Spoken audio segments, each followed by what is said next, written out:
Bienvenidos. En la primera parte de la clase Control de calidad de losetas de hormigón tipo WS, vimos los ensayos de resistencia mecánica.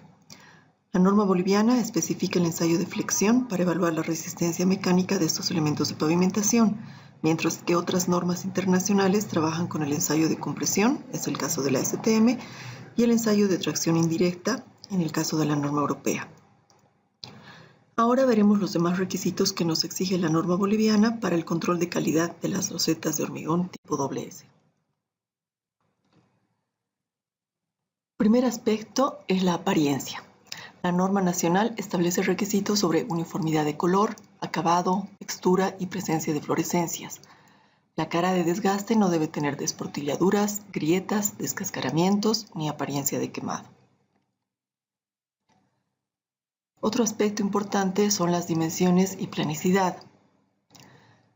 La normativa nacional no establece valores específicos para la longitud, altura y ancho. Estos se dejan a criterio del fabricante y en algunos casos dependen de las especificaciones técnicas.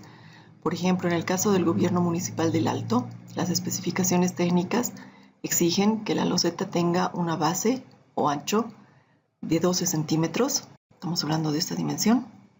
El largo, que es esto, tiene que ser de 24 centímetros y la altura o espesor de la loseta tiene que ser de 10 centímetros. Entonces, en ese caso, los fabricantes que van a ser proveedores para los proyectos del Gobierno Municipal del Alto tienen que cumplir estas dimensiones para sus losetas. En este sentido, la norma nos da tolerancias dimensionales.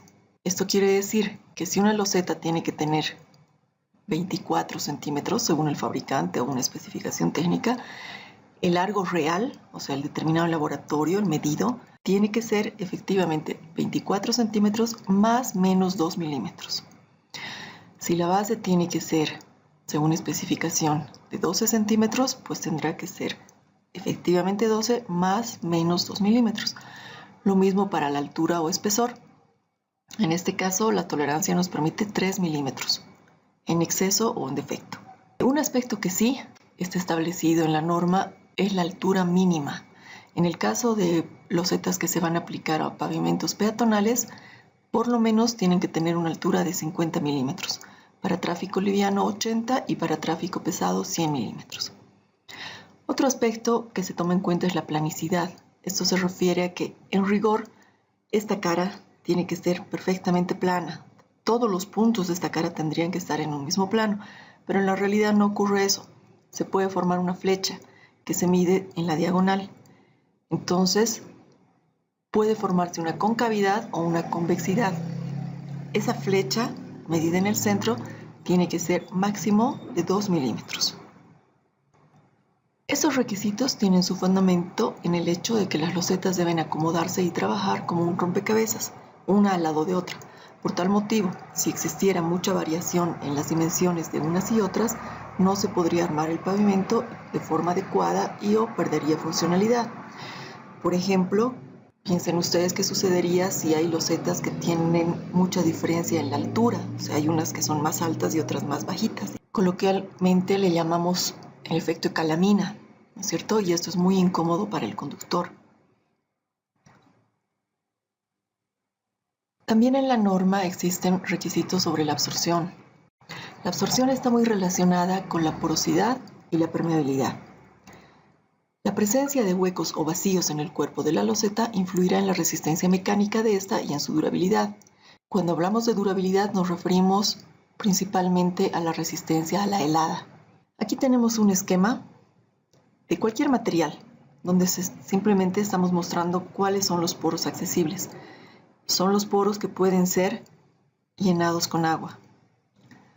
Sabemos que existen también poros que son inaccesibles, pero estos no los tomamos en cuenta en este tipo de ensayos. En esta tabla se muestran los requisitos de la norma nacional en cuanto a la absorción. Para tipo de tráfico liviano y peatonal, la norma nos dice que la absorción promedio puede ser hasta 6%, promedio de todas las losetas que conforman una muestra, mientras que la absorción individual puede ser hasta de 7%, no más. Estos son valores máximos. En el caso del tráfico pesado, nos limita a un valor de 5% como valor promedio de todas las losetas que conforman una muestra, y ninguna puede tener una absorción mayor a 6%. Para obtener esta característica, el procedimiento es el siguiente. Primeramente se sumerge en agua la probeta 24 horas. Así aseguramos que todos los poros accesibles estén llenos de agua. Aquí tenemos una fotografía con una loseta, o una probeta, mejor dicho, es una mitad de loseta que está sumergida en agua. Después de las 24 horas se retira del agua y se seca superficialmente, para luego pesarla y obtener el peso en estado saturado superficialmente seco. Eso significa esta abreviación SSS. Tenemos el estado SSS porque todos los poros están llenos de agua, y como lo hemos secado con un paño superficialmente, no tenemos humedad superficial. Por eso se llama saturado superficialmente seco. Luego se lleva la probeta al horno de secado a 110 grados hasta peso constante. Aquí tenemos una fotografía con una loseta en el horno. Tiene que estar ahí más o menos 36 horas. En el instituto generalmente las dejamos hasta 48 horas para asegurarnos de que el peso sea constante. De esta forma hacemos que toda el agua que estaba en los poros accesibles se haya evaporado. Entonces tenemos con una balanza el peso seco. Calculamos la absorción utilizando esta ecuación. El porcentaje de absorción es el peso SSS, o sea, saturado superficialmente seco, menos el peso seco al horno. Esta diferencia nos da el peso del agua que estaba en los poros de la loseta. Siempre se referencia al peso seco en cualquier material y multiplicamos por 100 para tener un porcentaje. Entonces, este resultado es el que se compara con los valores de la tabla anterior. Otro ensayo importante es la resistencia al desgaste. En vista de que las losetas estarán sometidas al tráfico vehicular, lo que ocasiona desgaste, es necesario que se controle su calidad en relación a esta acción mecánica. El tráfico peatonal también va a ocasionar, pero el desgaste obviamente es mucho mayor en el caso del tráfico vehicular. El ensayo de desgaste por abrasión utilizando la máquina de disco ancho está referido en la norma nacional. Este es un esquema de la norma donde se tiene aquí una tolva. Esto es el abrasivo, que es corindón blanco. Pasa a una segunda cámara por donde se suelta, aquí hay una llave y cae el abrasivo. Este es el disco y esta es la probeta. Entonces el disco va girando así y va ejerciendo abrasión en este lugar de la loseta.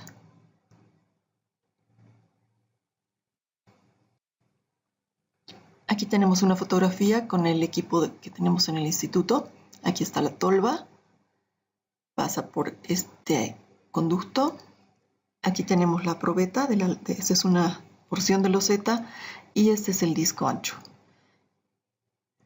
La máquina se enciende durante un determinado tiempo y este disco gira también a un número de revoluciones por minuto determinado.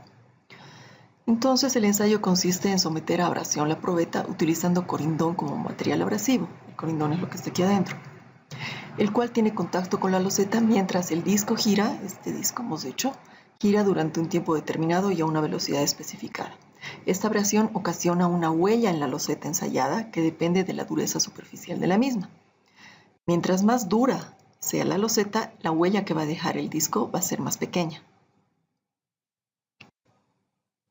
Aquí tenemos unas fotografías de dos probetas ensayadas. En el primer caso es una loseta que antes de ingresar al ensayo tenía texto en toda esta parte. Se ha sometido al ensayo de desgaste y aquí, como ven, está la huella. Con ayuda del vernier medimos este ancho.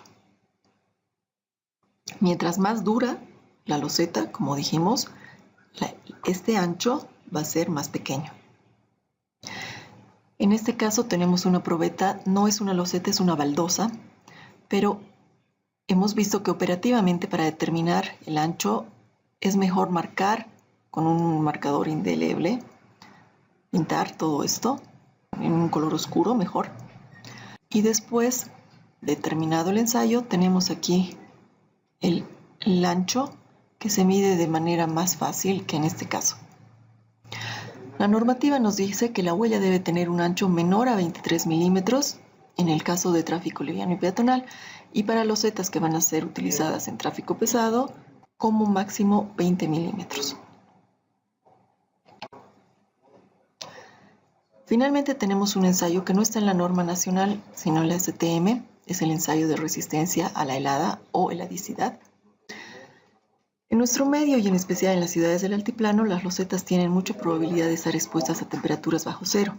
Si se encuentran húmedas, el agua que se almacena en sus poros accesibles sufrirá congelamiento, lo que ocasionará tensiones internas que pueden hacer que la loseta se desintegre con el tiempo. Es por esta razón que la norma establece un requisito para determinar si las losetas serán resistentes a la helada. Esta es una cámara de refrigeración. El ensayo consiste en someter las probetas, que se encuentran con sus poros llenos de agua, a ciclos de congelamiento y descongelamiento. Es decir, primero sumergimos las probetas en agua, como hemos hecho para el caso de la absorción, por lo menos 24 horas. Ahí nos aseguramos que todos los poros estén llenos de agua, está saturada. Posteriormente se las lleva a la cámara de refrigeración. Entonces toda el agua que está dentro de los poros se va a congelar y va a ejercer tensiones internas. Después de que está ahí un tiempo determinado, se retira y nuevamente se lleva a descongelar. Se las descongela en un tanque que tiene agua a 15 grados. Después de esto, volvemos a introducir a la cámara de refrigeración, que está a una temperatura de menos 15 grados. Luego de que se concluyen 50 ciclos, se verifica que no existan fisuras ni pérdida de material en las probetas. Como les mencioné, este método está en la STM. En nuestra norma nacional no se ha tomado en cuenta el método de la resistencia a la helada porque se evalúa esta durabilidad a través del ensayo de absorción.